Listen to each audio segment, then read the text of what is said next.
Like, and I'm not trying to talk shit on Jared Dines, but like, the dude just really liked prog, and he just figured out a way to monetize it.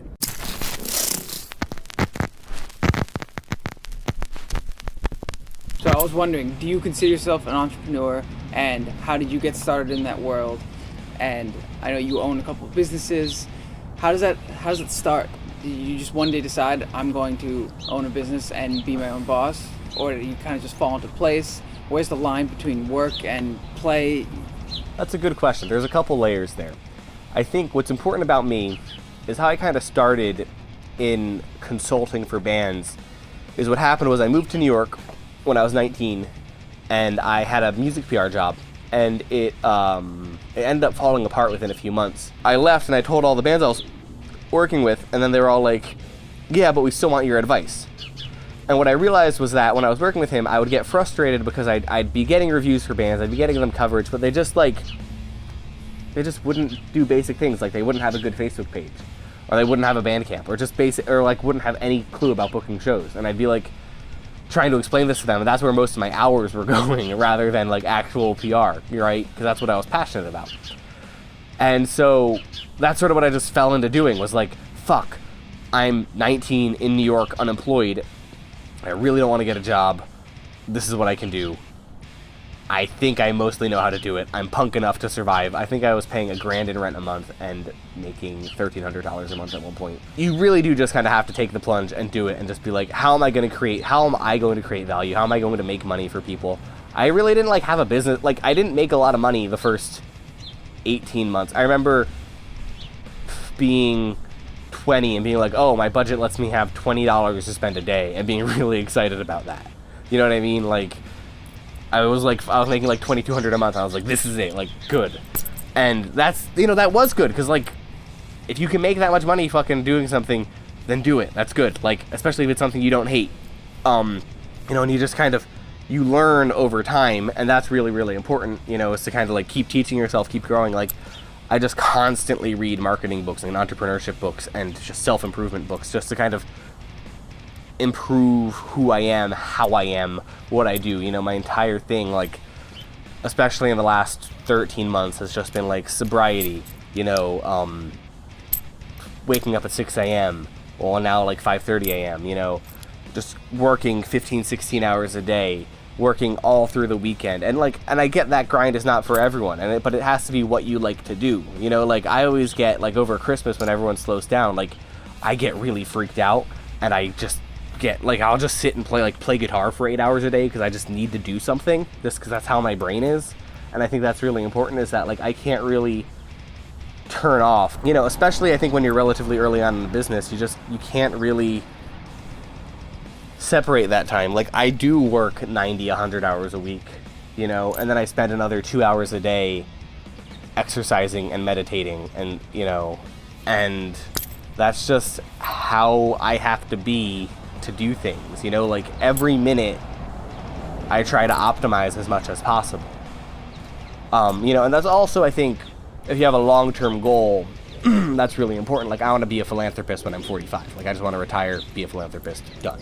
Kevin Smith has this really good quote where he says, do what you love and then the money will follow. And I really, really stand by that. Like, I really feel that if you just do it 16 hours a day, you're going to be able to figure out a way to monetize it. You know what I mean? Like, even like Jared Dines likes fucking prog metal.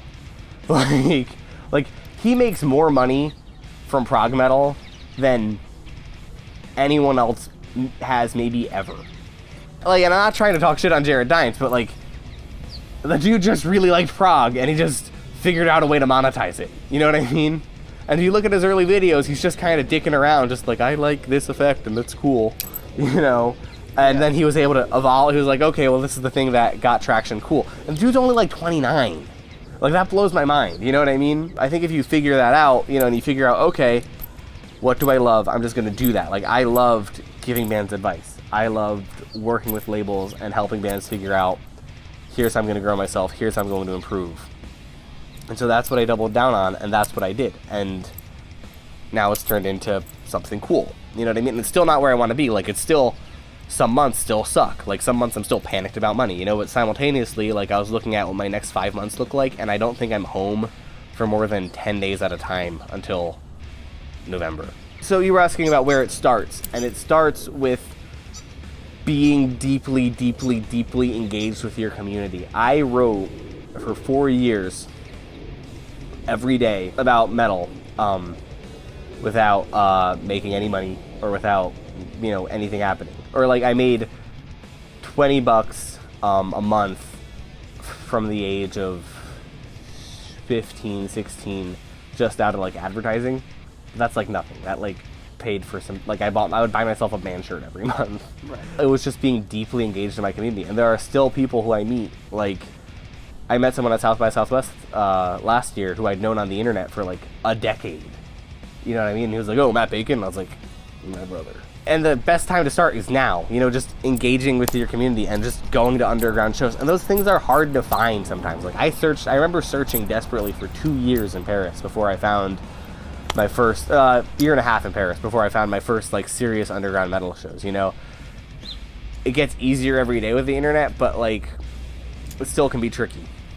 So digging in and trying to find your underground community is the most important thing, and then just being active in that community and just commenting with, like, I spend a stupid amount of time just commenting on shit on Facebook and going back and forth with my buddies, because like it grows in the community and people start to realize who you are and that you're doing something for real. And once you're able to do that, it goes to the next step and the next step and the next step. But it really starts with being part of the community, because if you're part of the community, then you start to have the connections to grow. You know, I do think, however, a lot of people, and I'm sure I do, overestimate their role in the community. You see this all the time with like journalists trying to do music PR, and like they think, oh, I know all these journalists, and they don't realize how hard music PR is, for example, you know. Like simultaneously, like I don't necessarily think that like you could do what I think more established people couldn't necessarily do what I do, just because I've been doing it a long time, so I have experience with what works and what doesn't work, you know, and figuring out how to package that for people is also really important, you know. So the experience does play a factor, but I think it's, with the internet, it's about the long tail. It's if you want to just go fucking do pop punk, just dive into that community, and I think you'll be surprised at how quickly you'll go from local pop punk bands to like, I don't know, like Ozzy's guitarist knows who I am and watches my videos, or bassist, sorry. Like, I think a lot of it is like, it snowballs as you start, and a lot of it is, I don't want to say people being lazy / motivation, but just like getting started and not being afraid to make that first roll of the snowball. Well, yeah, well, it's also just like, I don't want to fucking wake up and do Prophecy social media posts and do my social media posts and go live and answer emails like, no. If I want to keep doing what I'm doing, then I can't go watch Star Trek for 4 hours. I've got to do it. You know what I mean? You have a good perspective. Well, no, it's just like, well, because I know what I want to do in 20 years, and I know what I want to do in 5 years, and I want to do tomorrow. And tomorrow is going to kind of suck. But, oh well. I think that's a big key. A lot of people don't know exactly what they want out of life or out of the next year, right? Yeah.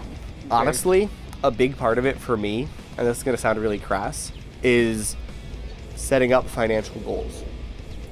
Because I feel like if you can really start to treat goals like points in a video game almost, financial goals, and you can be like, okay, well, I want to make $2,000 this month, and then you can figure out like, okay, how am I going to score enough points to make those $2,000? You know what I mean? And that might not mean quitting your job right away. It might mean just, how do I make $2,000 this month?